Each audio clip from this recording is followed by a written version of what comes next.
सत साहिब सतगुरुदेव की जय। बंदी छोड़ कबीर साहिब जी की जय। बंदी छोड़ गरीबदास जी महाराज जी की जय। स्वामी राम देवानंद जी गुरु महाराज जी की जय हो।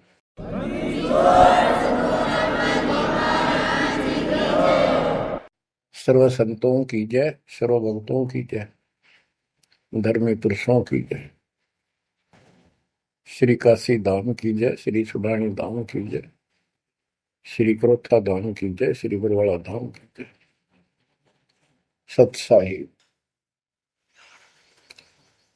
गरीब नमो नमो सत पुरुष को नमस्कार गुरु के नहीं। सुर नर मुनिजन साधुआ संतों सर्वसदी नहीं। सतगुरु साहेब संत सब दंडोतम प्रणाम। आगे पीछे मध्य हुए तिनको जा कुर्बान।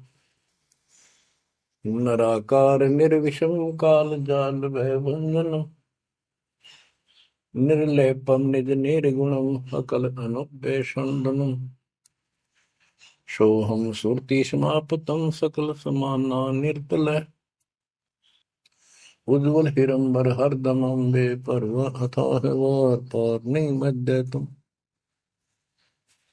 ग्रीव दोष मरत सिद्ध होई गणनायक गलताना। करो अनुग्रह सोई पारस पद परवाना। आदि गणेश मनाओ गणनायक देवन देवा। चरण कमल लाओ आदि अंत करूं सेवा। परम शक्ति संगीत अमृत सिद्धिदाता सोई। अविगत गुण अतीतम सत्य पुरुष निर्मोही। जगदम्बा जगदीशन मंगल रूप मुरारी। तन मन अर्पों शीसम भक्ति मुक्ति भंडारी। सुर नर मुनि जन ध्यामय ब्रह्मा विष्णु महेशा। शेष सहस मुख गावै पूज्य आदि गणेश। इंद्र कुबेर सरीखा वरुण धर्म राय जावै। समर्थ जीवन जी का मन इच्छा फल पावै। 33 कोटि अदारा ध्यावै सहस 88। उतरै बहुजल पारा कट है यम की फांसी। कबीर सतगुरु के उपदेश का सुनिया एक विचार। जय सतगुरु मिलते नहीं जाते नरक द्वार। नरक द्वार में दूत सब करते खेचा तान। उनसे कभू नहीं छूटता फिरता चारों खाने। कबीर चार खानी में भरमता कबहू न लगता पार। सो फेरा सब मिट गया मेरे सतगुरु के उपकार। जय जय सतगुरु मेरे की। जय जय सतगुरु मेरे की। सदा साहिबी सुख से बसियो। अमरपुरी के डेरे की। जय जय सतगुरु मेरे की। जय जय सतगुरु मेरे की। सदा साहिबी सुख से बसियो। अमरपुरी के डेरे। निर्विकार निर्भय कोई और सकल वैमान। यदि साधो और सकल वैमान। सब पर तेरी साहिबी, सब पर तेरी साहिबी, तुझ पर साहिब ना, निर्विकार निर्भय, निर्विकार निर्भय तू ही, पूर सकल बना, हे जी साधु पूर सकल बना, सब पर तेरी साहिब, सब पर तेरी साहिबी, तुझ पर साहिब ना, निर्विकार निर्भय।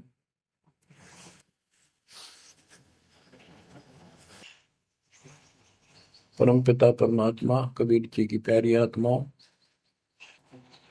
परमेश्वर की असीम रजा से, अपने पिता की असीम कृपा से आज इस घोर कलयुग के अंदर अपने को धर्म कर्म करने का प्रॉपर ज्ञान हुआ, विशेष ज्ञान विधिवत, और सच्चा ज्ञान, सच्चा भगवान, सच्ची भक्ति, और आपको पूर्ण सतगुरु प्राप्त हुआ। जो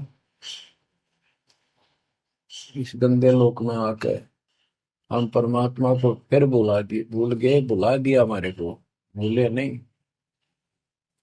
ये त्रिगुण में माया, रविगुण धर्मा से निकल रहा गुण, सतगुण विष्णु जी से, तमगुण शंकर जी से हमारे ऊपर इतना जबरदस्त प्रभाव रखता है कि हम सब भूल जाते हैं और इनसे प्रेरित होकर के सारे उल्टे काम करें। ब्रह्मा जी के गुण से या ठाठ बाट की इच्छा होती है, राजपाट की इच्छा होती है, और संतानों उत्पत्ति बाई फोर्स कराई जाती है, जीव के वश का नहीं होता। और फिर ममता मोह एक ऐसा रोग लगा रखा है, ये सबदा लग जाता है। किसी से 10 दिन ठीक से बात कर ले, उससे मोह हो जाए, और अपने परिवार में जन्म लेने वाले बच्चों को से तो होना ही होना, हुआ तो 8% सीने से लगाते हैं उनको। पर वो होता क्या है, ये काल का आहार तैयार करवाया जाता है। गीता अध्याय 7 श्लोक 12 में कहा है कि अर्जुन, रजगुण तमगुण सतगुण, रजगुण ब्रह्मा, सतगुण विष्णु, तमगुण शिव जी, इन तीनों गुणों के द्वारा जो कुछ भी हो रहा है उसका निमित्त मैं हूं, मैं इनमें नहीं हूं, यानी मैं इनसे अलग हूं, ऊपर हूं। रजगुण ब्रह्मा से उत्पत्ति, सतगुण विष्णु से मोह ममता एक दूसरे में जकड़ देना, सतीथी बोल रहे हैं इसको, अब टिके रहे यहाँ पर, और तमगुण शंकर से संहार। ये है यहाँ का प्रोसीजर। हमारी आंख कतई नहीं खुलती क्योंकि प्रेशर ज्यादा है, इतना दबाव है, जीव की अवस्था नहीं है। आपको इतना ज्ञान सुना दिया और सुना रहे हैं, इस ज्ञान से आपके अंतःकरण में ये फाइनल हो जाएगा एक दिन। क्योंकि बार बार कोई वस्तु सुनते हैं, उसका धीरे धीरे धीरे धीरे असर बनना शुरू होता है। हम बातें सुनते हैं, सत्संग सुनते हैं, विचार मालिक के सुनते हैं, वाणी सुनते हैं, तो एक बार तो कति वैराग आ जाता है कि सचमुच बहुत गलत जगह फंस गए या कुछ भी अपना लेंगे। और उसके थोड़ी सी देर के बाद, क्योंकि मेरे को और काम भी करने होते हैं, ये व्यवस्था यहाँ की ऐसी है, तो फिर शाम तक कति भूल पड़ जाती है। बस मंत्र कभी कभी याद आ जाते हैं, करने हैं। सुबह दोपहर शाम की वो नियमित सतुति भी याद रह जाती है। बाकी समय हम ज्यादातर अन्य कारोबार के सिलसिले में, रोजगार के सिलसिले में बातें करते रहते हैं। वह फिर से थोड़ी सी भूल पड़ जाती है फिर जब सत्संग सुनते हो फिर जागृति आती है। ये ऐसे चलेगा, चलने दो। जैसे आपको बताता हूँ, बार बार दास बताता है कि आप बच्चे स्कूल में जाते हैं, अध्यापक आता है, अपना उसका पीरियड लेता है, सबको सावधान करता है, ध्यान से सुनो, लाइन में बैठ जाओ। तो हम बहुत सतर्क होके उनकी एक एक बातों को सुनते हैं, नोट करते हैं, लिखते हैं, फिर याद करते हैं। उसके बाद हम फिर खेलते कूदते भी हैं, बच्चे घर का भी काम करते हैं, माँ बाप का हाथ भी बटाते हैं। लेकिन जो स्कूल के अंदर जो बातें सुनी थी, जो ज्ञान सुना था, वो एक अलग कोने में, मन के हृदय के अलग कोने में डिपॉजिट होना शुरू हो जाता है। और उसके अतिरिक्त हम और भी काम सारे करते रहते हैं जो पहले भी कर रहे थे। एक दिन हम विद्वान बन जाते हैं, वो काम फिर भी कर रहे हैं। इस ज्ञान को रह रहकर सुनने से एक दिन आत्मा कति दृढ़ हो जाएगी कि इस संसार में एक दिन भी रहने का नहीं है, ये संसार एक दिन भी। और कभी भी फिर शरीर यहां से छूट जाए, जाने का टाइम आ जाए, नो प्रॉब्लम। हमारी आस्था सतलोक में जाने की होगी, क्योंकि हमने वहां जाने का टारगेट बना रखा है। पहले तो हमारा कोई टारगेट नहीं था, हमारे पास जाएंगे कहाँ। उसमें कोई बच्चे में मोह हो जाता, परिवार में मोह रह जाता, यही कुत्ते बनकर जन्म ले लेते।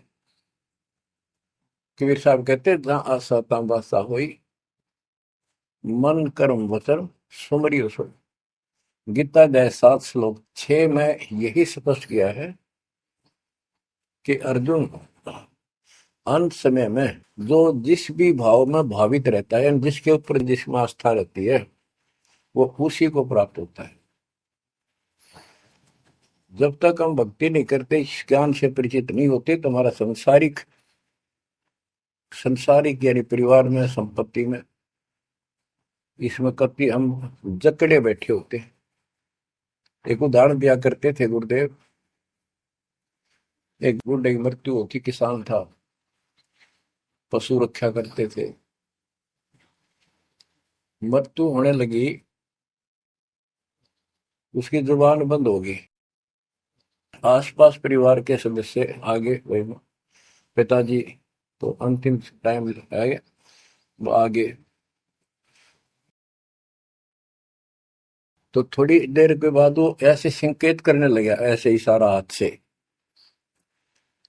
उन्होंने सोचा भाई पिताजी कुछ कहना चाह रहे हैं, हो सकता है कोई धन दाब रखा और बताना भूल गया, वो अचानक मृत्यु होगी। एक डॉक्टर बुलाया, उसने पता था कि एक बार ये बुलवा देगा, 500 रुपये लेगा, ऐसा इंजेक्शन लगाता है। वो बुलाया, उसने इंजेक्शन ला दिया। पिताजी बता बता जल्दी क्या कहना चाहो थे। एक गाय का बछड़ा झाड़ू मुंह में दे रहा था, उन्हें खराब कर रहा था। जो बोला, देख यो बछड़ा झाड़ू चाबे, तुम कित मर गए, नाश करोगे मेरे जाए पक्ष है, ये नुकसान कर दिया। 2.5 आने की झाड़ू 500 रुपये पड़ गई हुए। जहां साता बादशाह हुई, वहीं फिर कुत्ता गधा पशु बढ़कर वहीं जन्म लेगा। तो हमारी एक वृत्ति यहाँ से हटेगी। इस ज्ञान से अंतिम समय आप यहाँ कुछ याद नहीं आओगा। इस ज्ञान ने सुनते रहे और भक्ति करते रहे, मर्यादित रहे। ज्ञान के साथ साथ यह भक्ति आपको सहारा देगी अंतिम समय में, मन को उधर धकाने के लिए। वैसे नहीं धकता है, बहुत ताकतवर है, ब्रह्मा विष्णु महेश मन का आधार मान रहे। ये ज्ञान और इस भक्ति की शक्ति इस आत्मा को न धका देगी ऊपर। अंत समय में सेकंडों के अंदर सतलोक बैठे पाएंगे। इस पर लगे रहना, इस मार्ग से जैसे दास आपको बताता जाएगा। अमर करूं सतलोक पठाऊं, ताकि बंदी छोड़ करूं। कबीर साहब कहते हैं, मैं अमर करूं सतलोक पठाऊं भेज दूं, इसलिए बंदी छोड़ कर लाता। अब यहाँ ये क्यों हो रहा है, क्या हो रहा है, आपको सब पता है। पहले तो नहीं था, पर अब पता लग गया आपको, बिल्कुल सही पता लग गया। माता पिता के सामने बच्चे एक या दो तुरंत मर जाते हैं, चक्कर मारते रह जाते हैं, हाथ कुछ नहीं आना, और कई महीने वर्षों तक उसकी याद सताती रहती। हम इतने विवश हैं, हम इतने बंद में हैं, हम कुछ नहीं कर सकते, लाचार हैं।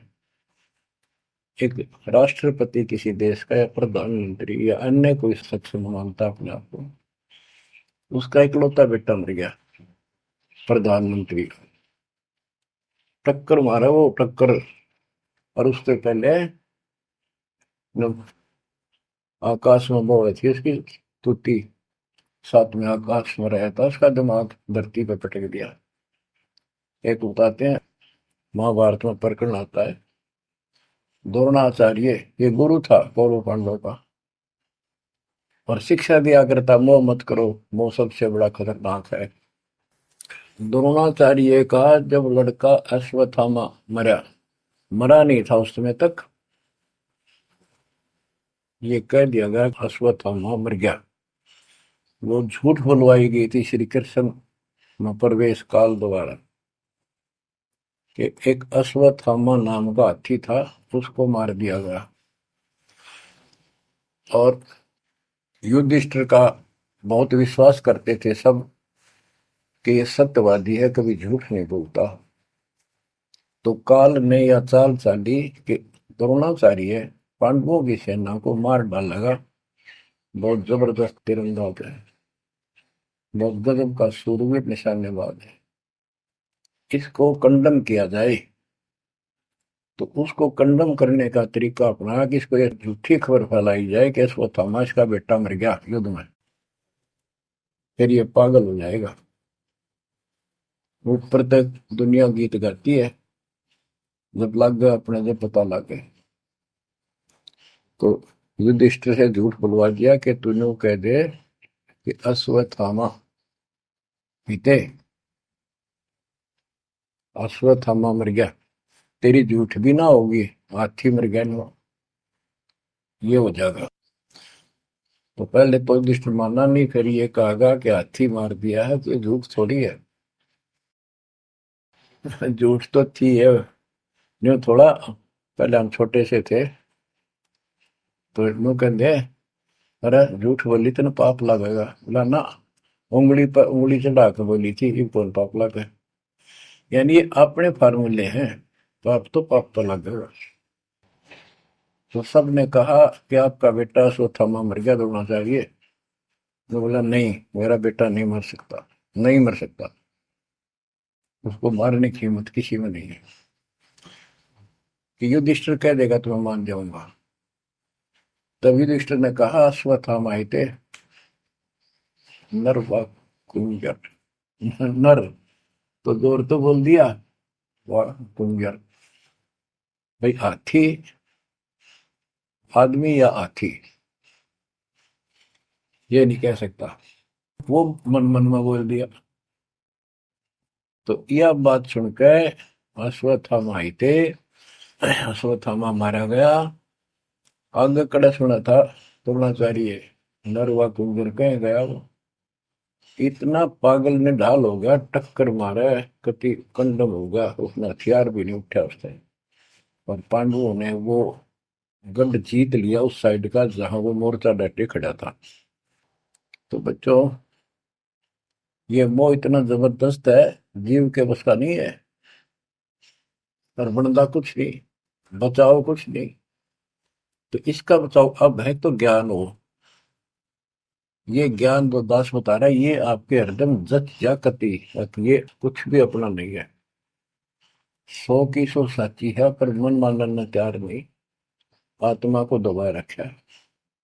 ये सब काल आहार हमसे पैदा कराया जाता, जैसे कसाई बकरे पालता है, कसाई बकरे पालता है, उनके लिए चरागाह बनाता है, सुंदर तालाब बनाता है पानी पीने के लिए, उनके लिए छाया, गर्मी, सर्दी, ओलों से बचने के लिए शेड डालता है। पहले झोंपड़ी डाला करती थी, तो उस घास फूस के और लकड़ी, अब टीनों का शेड बनाते, पंखे लगा दिए गए।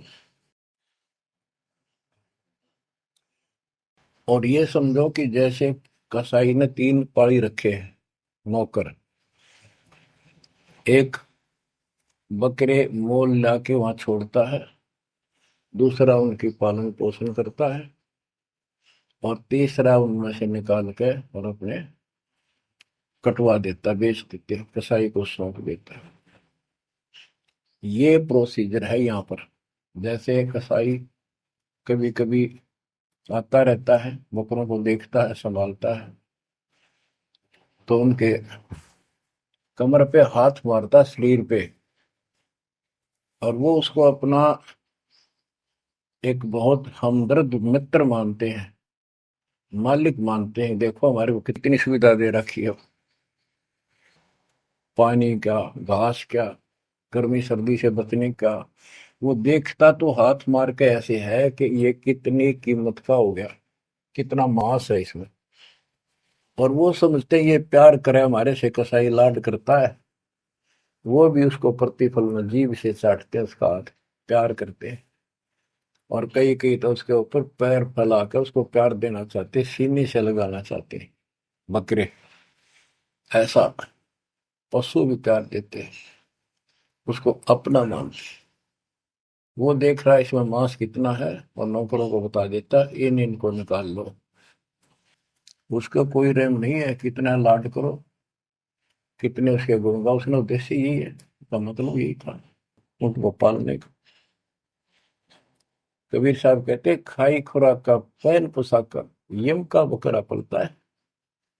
या बढ़िया बढ़िया माल खा के और सुंदर सुंदर कपड़े, ड्रेस, अटपट फैंसी के कपड़े, ये पहनेंगे वो पहनेंगे। कहते खाई खुराक का पैन पोशाक का यम का बकरा पड़ता है। काल के बकरे पड़न लग रहे हो तुम। इन बातों को बच्चों अच्छी तरह हृदय में बैठा लो, एक कोने में। संसार में रहेंगे, रहना पड़ेगा, लेकिन परमात्मा की शरण में रहेंगे, मर्यादित रहेंगे। काल का कोई अटैक आप पर नहीं होगा, ना आपके परिवार पर होगा, ना किसी धन संपत्ति व्यवसाय पर होगा। ये सत्कर मान लेना। हम मर्यादा को हल्के में ले लेते हैं, और ये हमारे विनाश का कारण होता है। गलती हम करते हैं, कोई काल का ऐसा अटैक आने का समय हो गया और वो नुकसान हो गया, तो भक्ति और छोड़ देते हैं, हो गया सर्वनाश। भक्ति छोड़ दी, भगवान की शरण छोड़ दी, फिर और कहाँ ठिकाना रह गया। कटी पतंग हो गई। कटी पतंग का कोई अस्तित्व नहीं रहता, कुछ देर उड़ जरूर सकती है, अंत में पता नहीं कि करके पेड़, बबूल के पेड़ में उलझ कर फड़फड़ कर कपाटती है। ऐसे फंसे रह जाओगे तुम इस काल के जाल में, कांटेदार झाड़ियों में, इस गंदे लोग। तो बच्चों इस बात का सख्त ध्यान रखो, यदि आपने यहाँ से निकलना है, मर्यादा ना टूटे। और मर्यादा ये पता नहीं कितने प्रकार से टूट जाती है। जैसे हमने किसी को सेवा दे दी, भाई क्या सेवा कर लो, शुक्रिया दाता का, मजदूरी मिली, खुश हुई, फिर कह दिया ये त्याग दे, छोड़ दी, दूसरे को दे दी। बता फिर दुख क्यों मानना। फिर दुख मानते, मैं ये समझा, इतना ज्ञान होकर भी तुम ऐसी बातें करते हो, तो शुक्र मनाओ और 100 बार हाथ जोड़ के भाई बहुत अच्छा, गुरुदेव का आदेश है, ये भाई सेवा कर लेगा, मुझे भी और सेवा दे दियो कोई, मेरी नीयत से सेवा करने की। और ना मिला तो अपना सबर करे, भक्ति करे, सत्संग में जाओ। 100 सेवा है असल में करने वाले को, बहुत सी सेवा होती है। तो एक बात का बंद कर नहीं बैठना चाहिए।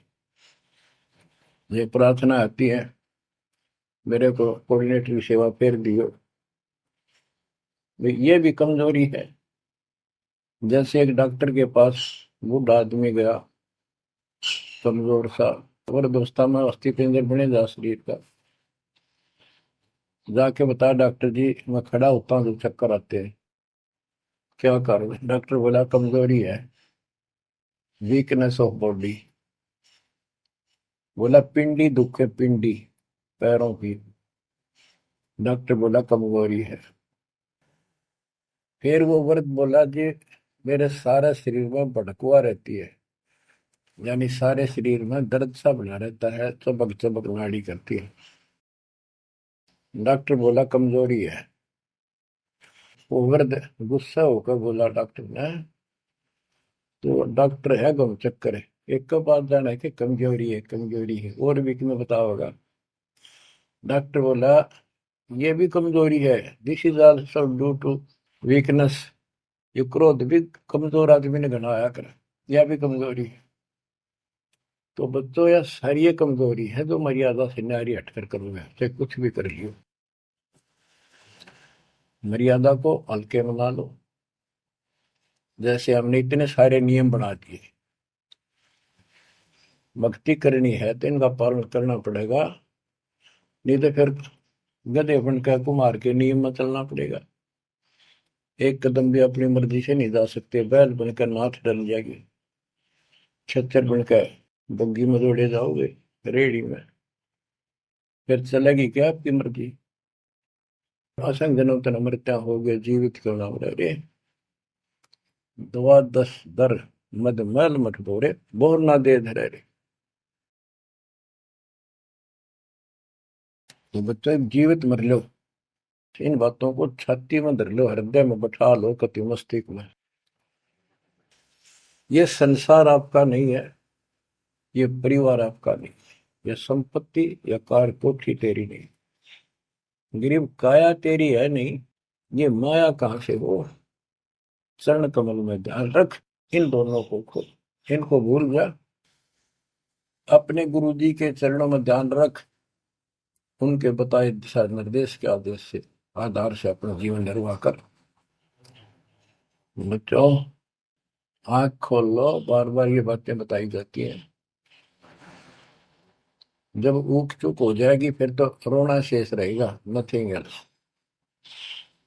इस मार्ग में अहंकार इंसान को मारता है। किस चीज पे अहंकार करो, माया होगी तो अहंकार होगा, कोई पोस्ट पद ठीक सी होगी तो अहंकार होगा, शरीर स्वस्थ है, थोड़ी सी जान, अहंकार हो गया।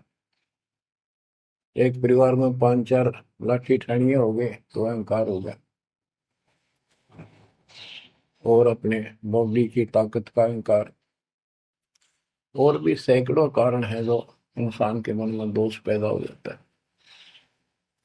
तो ये इंसान का सबसे बड़ा खतरनाक शत्रु है। परमात्मा को अहंकार पसंद नहीं, और छोटी मोटी गलती को माफ कर सकता है। रावण था जिसे अहंकार नहीं छूटा, 10 मस्तक सर भी काट दिए, 10 बार काट दिए तो वापस दे दिए, ले भाई। ये सारा कुछ खेल कबीर साहब का किया, सारा कुछ। ये आत्मा परमात्मा की है, चाहे आज राक्षस है, चाहे कोई कसाई है, चाहे देवता है, चाहे ब्रह्मा विष्णु महेश है, चाहे कीड़ी आती छोटे जीव है, कोई स्त्री पुरुष है, बालक बच्चे, जीव जंतु सब उसके हैं। काल चाहता भक्ति से खत्म हो जा, ये भक्ति में इनकी आस्था खत्म हो, मालिक चाहता है इनकी भक्ति में आस्था खत्म ना हो, फिर तो कति गए काम क्या। जो भी जैसी साधना मालिक के नाम पर बैठ कर कहीं कर रहा है, उसके पिछले संस्कार से, उस भक्ति से जो उसको मिलना है, उसके साथ साथ परमात्मा उसको सहारा देते हैं। जैसे रावण ने सिर काट दिया शिव जी के निमित्त, तो भगवान के नाम काटा उसने, वो भगवान की खोज में निकला था। साधना गुरु गलत मिलने से उसको मार्ग गलत मिल गया। पिछले जन्म के संस्कारी ही इतने सैक्रिफाइस कर सकते, इतनी कुर्बानी कर सकते, वैसे नहीं हुआ करते। तो पिछले जन्मों में वो भगवान का भगत रहा है, फिर इतना बिगड़ गया कि राक्षस बन गया। तो उस मालिक ने उसको 10 शीश वापस दिए, लेकिन बकवाद करी तो अंत बुरा हुआ। उसके कर्म में जो सिद्धि सिद्धि की, उनसे धन दे दिया, वो धन भी यही छोड़ गया। गिरफ्त सर्व सोने की लंका होती, रावण से रण दी, एक पलक में राज विराजी, जम के पड़े दी। मन तो सुख के सागर बसरे, और न ऐसा यसरे। क्या मांगो कुछ थिर न राही, देखत नैन चला जग जाई, एक लख पूत सवा लख नाती, उस रावण का आज दीवान बाती। एक पुत्र मांगते फिरते हैं, एक बेटा देते, हे भगवान बेटा हो गया। बेटियों की तो हम गिनती नहीं करते, बेटा चाहिए बेटा। वो किस लिए वो गलतफहमी पैदा कर रखी थी कि बेटा ना हो तो गति नहीं होगी माँ बाप की, क्योंकि अंत समय में जेठा बेटा, बड़ा पुत्र माँ बाप का अंतिम संस्कार कराए, यानी उसने फूका है, फिर उसकी अस्थि डाल का है, फिर उसकी क्रियाक्रम करावे, तो उसकी गति हो। और जिसका बेटा नहीं उसकी गति नहीं हो सकती, उसको तो संतान वाला मानते भी को नहीं, मना नहीं करते थे। अब तो ये चांदना होगा, रोशनी होगी, बेटा बेटी है, कितनी मूर्खता का काम था। लेकिन काल ने तो उल्टी पढ़ाई पढ़ानी, उल्टा रास्ते डालना, वो होना एक परंपरा बनाकर बैठ गए, वो एक लकीर के फकीर होंगे। जैसे राजा दशरथ का सबसे बड़ा बेटा रामचंद्र था, उसको राज दे दिया, और बच्चों फिर उसको वनवास देना पड़ गया मजबूरी में। रामचंद्र जी वनवास में चल पड़े। राजा दशरथ का इतना मोह था अपने बच्चों में, रामचंद्र में विशेष, और जो बिछुड़ा उसमें ज्यादा हुआ करे, तो दोनों चल पड़ा। महल के ऊपर चढ़ के देखा, दिखता रहा, फिर नहीं दिखा तो चौबारे की अटारी पर चढ़ गया। चौबारे पर चढ़ कर जहां तक उससे दिखा, फिर मुंडेर पर चढ़ गया, एडी ठाई गिर गया, वहां से जमीन पर गिर गया, गिरते मर गया। अब रामचंद्र वापस नहीं आया, उसका अंतिम संस्कार किसने करा? वो पूछने वाला इन मंदबुद्धियों ने जो दुनिया को भ्रमित क्या करते थे, किसी की अकल वहां नहीं गई वहां तक।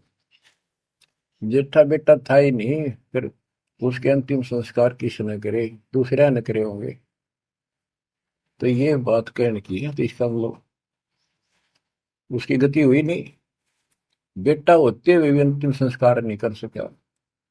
तो इन बातों ने छोड़कर सतगुरु कबीर साहब द्वारा जो ज्ञान दिया है, इस पे दृढ़ हो जाओ।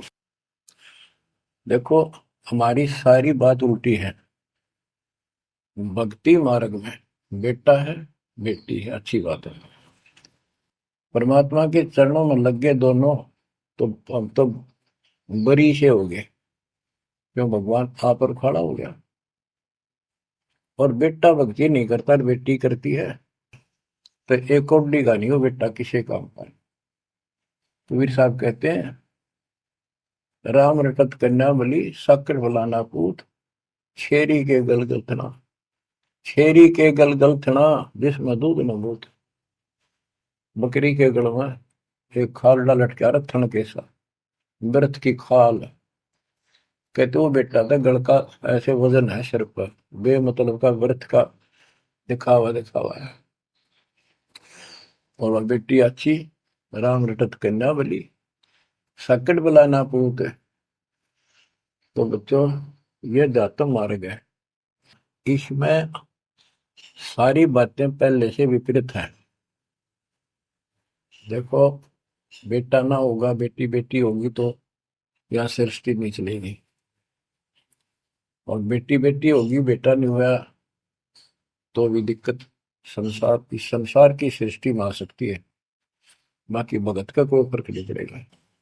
इन बातों को जो दास कहता है, इनको एक सामान्य बातें ना समझना, निष्कर्ष है इस जीवन का। जिसके बेटी नहीं है, तो उसको ये तड़प रह जाती है बेटा होता, या भूल के भी ना करना। इन बेटे वाले ने देख लो कितने सुखी, टाइम पर रोटी नहीं, चाह ने भी तरसे बैठे बैठे। वो सोचे बड़ा दे देगा, छोटा सोचे बड़ा आप दे देगा, बड़ा सोचे छोटा कह देगा। बड़े बेटे आख्या मत आंसू बुढ़ा और बेटी आखिरी सांस तक प्यार देती है अपने माँ बाप को। एक आदि ने कमी बात कह नहीं सकते, वो किस्से के बिना होती हो तो आत्माएं नष्ट होती है। आखिरी सांस तक यहाँ भी हमने देखा, जैसे लड़की रोटी खा रही है और लड़का वैसे बैठा था। माँ ने कहा बेटा वो सामान ला उठा कर, रोटी तार बनाऊं भोजन। बेटा बेटा ना लाऊं, यूं कौन खोया लावे। बेटी तो कया भी कोई ना, रोटी खाती खाती छोड़ के आण की थी, एक 10 साल का की होगी, लड़का 12-13 साल का। उठ कर रोटी छोड़ के हाथ धोकर और सामान लाकर माँ को दे दिया। लेकिन फिर भी बेटे में मोह ज्यादा और बेटी में नहीं।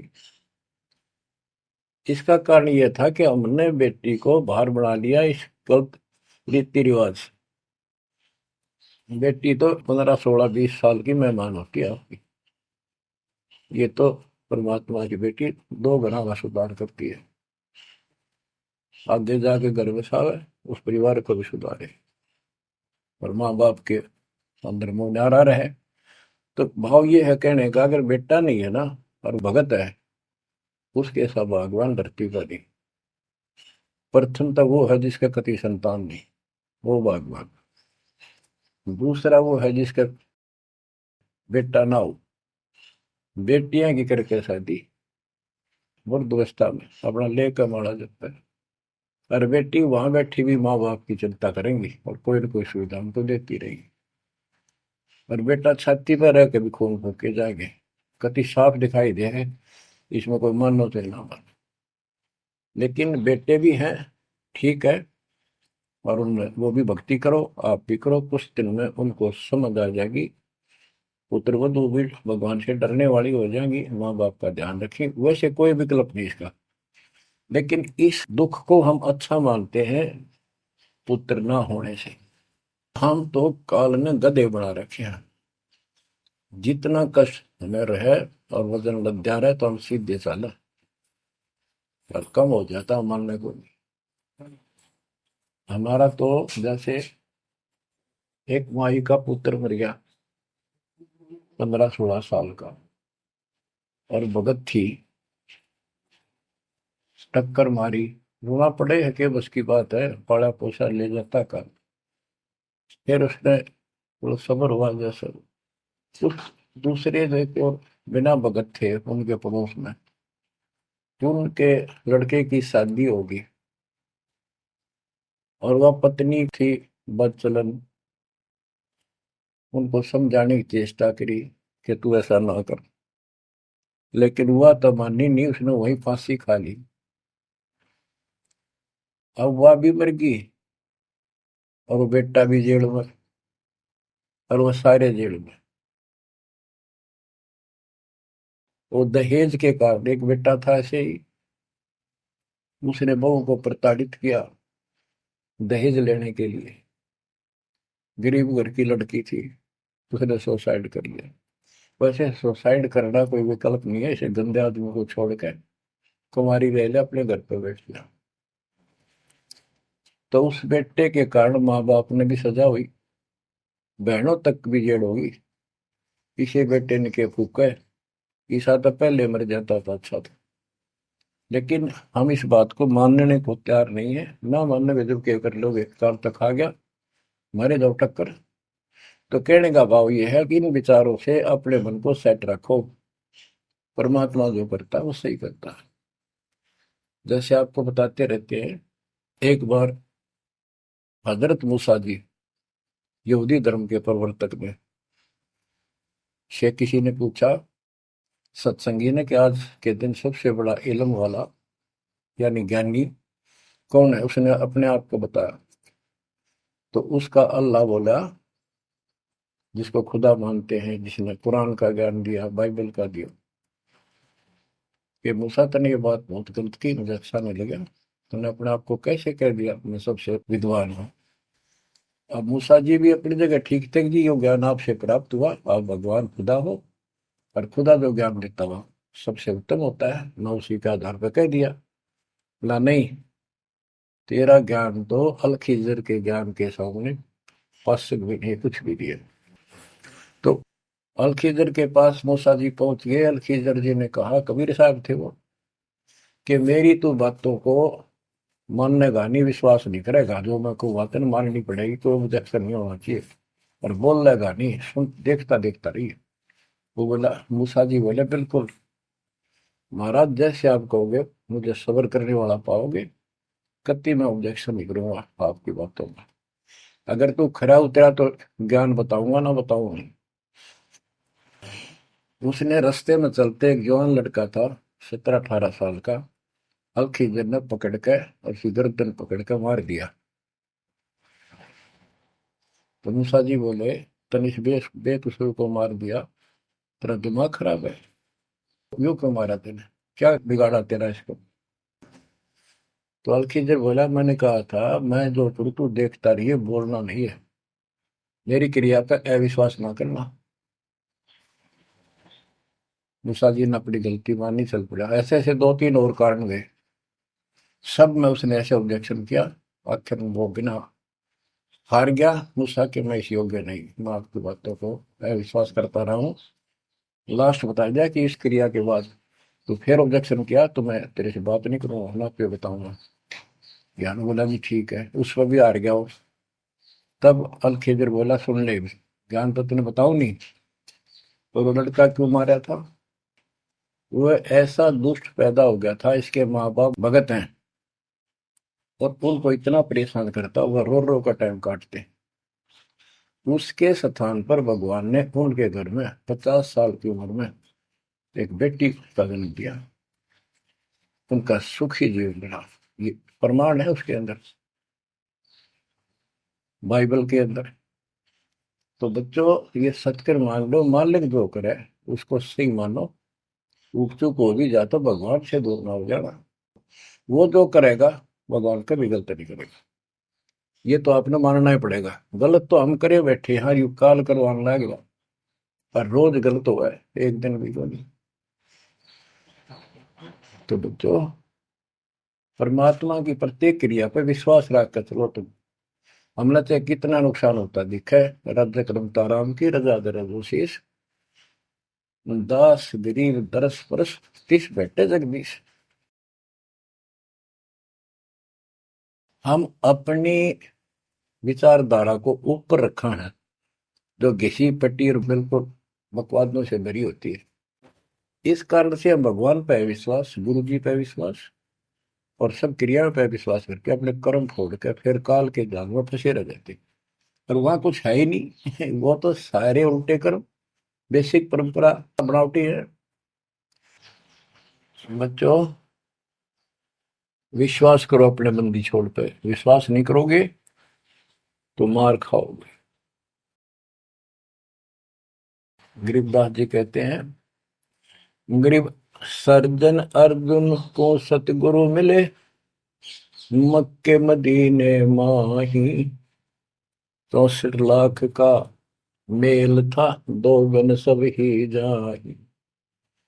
गरीब चंडाली के चौक में सतगुरु बैठे आए, 64 लाख गारत गए, दो रहे सतगुरु पाए। गरीब सरजुन अर्जुन ठाहरे, सतगुरु की प्रतीत, सतगुरु यहाँ ना बैठिए, यो द्वारा है नीच। गरीब ऊंच नीच में हम रहे, हांड चाम की दे, सरगुन अर्जुन समझियो, रखियो शब्द सने। बच्चों, सरजुन और अर्जुन नाम के दो मुसलमान थे। इनके नाम तो मुसलमान पद्धति पर थे। परमात्मा मक्का मदीने में गए तो वहां बहुत से चमत्कार किए। इन दोनों आत्माओं को समझ में आई ये बात। फिर ये सारी संगत में वहां मुसलमान थे, 2 वक्त मुसलमान रहे। इन्होंने कहा, वैसे तो काफी थे मुसलमान भी, पर ये विशेष दंड थे, सब नियमों का पालन करने वाले थे। तो इनका नाम बदल के सरजुन और अर्जुन रख दिया। परमेश्वर कबीर जी ने संगत की परीक्षा लेने के लिए एक लीला की कि ये विश्वास करते हैं या नहीं करते हैं। क्योंकि भक्तों में गुरुदेव के आदेश का भी पालन कम होने लगा था। जैसे एक लड़की थी, उसको ज्ञान हुआ वो गलत काम करती थी, वैसा थी। अपना जीवन सुधारने के लिए मालिक से ज्ञान सुना, सत्संग में आने लगी, तो संगत वाले उसको धिक्कारने लगे।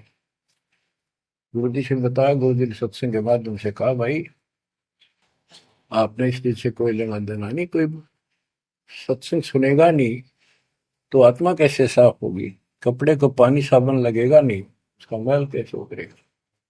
फिर भी वो जैसे तैसे अटपट करते रहते हैं। एक दिन मालिक ने परीक्षा ली, एक लड़की उस वैश्या को हाथी पर बैठाया, हाथी किराए पर लिया, हाथ में गंगाजल सफेद पानी बोतल में भर लिया जैसे शराब हो, लड़की के कंधे पर हाथ रख लिया, सारी काशी में घुमा दिया, साथ में रविदास जी थे। तो जितने भी सबको पता चलता है, लोग देखते गए, शिष्यों को बुला बुला के लाओ, देख हम तो क्या करते, वहां पर वैश्या तक जाती है, दुल्हा करेक्टरलेस है। पहले तो हम भगवान क्या करते उसको, इतने सुख दे दिए, मैं जान निकली पड़ी थी, टोटा दुखी कर रहा था, शरीर में कष्ट थे, कहीं सुबह का रोटी भी नहीं थी, और इतने ठाट कर दिए गुणे दिनों में। जब तो भगवान थे, आज वो शैतान लगे। ये हमारी कमजोर बुद्धि, जीव बुद्धि की सोच थी। सब परमात्मा को छोड़कर दूसरी साधना करने लग गई। गरीबदास जी कहते, बड़ुआ बड़ुआ सब कहे कोई ना जाने खोज। क्यों ऐसे किया था उस बालक ने, इसको कोई नहीं समझ सका। दास गरीब कबीर कर्म बट सिर का बोझ, कि वो इतने शिष्य बना लिए थे, उसका भार गुरु पे होता है उनको पार करने का। और वो सारे निकम्मे हो गए थे, अविश्वास कर रहे थे, मर्यादा का पालन नहीं करते थे, तो एक का झटके में सारे आप पड़ गए, वो भार सारा उतर गया। तो उस समय अर्जुन सर्जुन बाहर गए हुए थे, उनका ड्यूटी लगाई थी, तू जाया करो मुसलमानों के मेला में, वहां समझाओ लोगों को। तो मक्का मदीना से ये आए। उस समय सारी लीला हो चुकी थी, और कबीर साहब उनकी परीक्षा के लिए उस दिन भी उस लड़की के घर जा बैठे, वैश्या के आंगन में। अर्जुन सर्जुन को बताया कि गुरुजी तब भाई कति गिर गए, जुल्म कर दिया सरेआम, वैश्या के साथ साथी में घूम रहे थे, शराब पी रहे थे। अर्जुन सर्जुन को विश्वास नहीं हो रहा था कि ऐसी क्या बात कर रहे हो, ऐसी बात कहने से ही पाप लगता है गुरु जी के प्रति, तुम ये बोल क्या रहे हो। तो एक बोला, मैं अभी देख का हूँ, आज भी वहीं बैठे ना, एक ही ना, तो जा देख ले, देख लो जाके। वो दोनों वहां गए, परमात्मा बैठे थे, लड़की पैर दुबारी, गुरु जी बैठे चारपाई पे, बेटी बैठी नीचे। तो गुरु जी वो शिक्षा देते हैं, गिरिव सर्जुन अर्जुन ठहरे सतगुरु के प्रतीक। यानी उनने कुछ दृढ़ता दिखाई थी, फिर जाके देखा तो वहां सतगुरु से बोले, सतगुरु आना बैठिए, यो द्वारा है नीच। हे सतगुरु, आप यहाँ ना बैठो, ये तो एक नीच औरत का घर है। परमात्मा बोले, गरीब ऊंच नीच में हम रहे, ये हाड चाम की दे, तुम्हारी हाड चाम की दे है, इसकी भी वही। अर्जुन अर्जुन समझियो, रखियो शब्द स्नेह। तुम समझ जाओ, अपनी भक्ति कर लो, जो नाम दिया, इन बातों में कुछ नहीं दे रहा। तुम गुरु को शिक्षा देते हो तो मेरे गुरु हो गए। ऊंच नीच में हम रहे, ये हाड चाम की दे, सरजुन अर्जुन समझियो, रखियो शब्द स्नेह। तो उनकी आंखें जब खुल गई, पैर पकड़ लिए, माफ करो गुरुदेव, मेरे नीच आत्मा है, हमसे बड़ी भूल होगी, क्योंकि वो चाहती है उनको भक्ति। फिर परमात्मा ने कहा, बेटा कितनी बात बना लो तुम, मेरे प्रति वो भाव थारा हो नहीं सकता, तुम्हारे मन में मैल आ चुका है, और ईब मेरे इस शरीर से गुरु रूप से तुम पार नहीं हो सकते। फिर रोए बुरी तरह जी, फिर उद्धार कैसे होगा? फिर बता कि दिल्ली से 10 मील दूर पश्चिम की ओर किसी गांव में हम फिर आएंगे, हमारा एक भक्त आएगा, उसको दीक्षा देंगे, दीक्षा उससे लेकर तुम कल्याण को प्राप्त होगे। तो वो कहते हैं वहां से चल के वृद्ध अवस्था में हमायूं गांव है खरखोदे के पास, वहां आकर रुके। कति वृद्ध हो गए, मालिक की कृपा से वो 200 साल जिए ऊपर से। और फिर गरीबदास जी को परमात्मा मिले 10 साल की उम्र में, उनको दीक्षा का आदेश दिया। तब उसने वहां से दीक्षा लेकर वहीं शरीर छोड़ दिया, छुड़ानी में ही। उनकी अभी तक हमारे सामने बताओ थे, हम जाने लगे थे कि अब 2-3 साल पहले, 10 साल पहले, या भोरी वाले महाराज आया करते गरीबदास जी, उन्होंने वो मंडी खुदवा दी। उनके दोनों की यादगार बनी हुई थी, इसलिए खुदवा दी कि लोग इन पूजन लाग जाए गरीबदास जी को छोड़ के। तो कहने का भाव यह है बच्चों, आंख खोल लो, इन बातों को छिंदरा, गुरु के प्रति कभी अविश्वास नहीं होना चाहिए। और परमात्मा की प्रत्येक क्रिया को शिरोधार्य होना चाहिए। आंख खोल लो, परमात्मा बार बार यह मौका नहीं देगा आपको। समझा है तो सिर दर पाऊं, बोर नहीं रे ऐसा था। ये संसार समझदा नहीं, कहना शाम दोपहरे गरीब दास ये वक्त जात है, रोवोगे इस पैरे। भक्ति नहीं करते वो न्यू रोवेंगे, गलत साधना कर रहे वो रोवेंगे। ये सच्ची भक्ति करके मर्यादित ना रहे तो तुम रोओगे। कभी सीधे हो जाओ, समर्पित हो जाओ, मालिक के चरणों में सदा ध्यान रखो, बुराइयों से बचो, सेवा सुमन दान करो, मर्यादा का निर्वाह करो, मालिक आपको मोक्ष दे। सत्साई।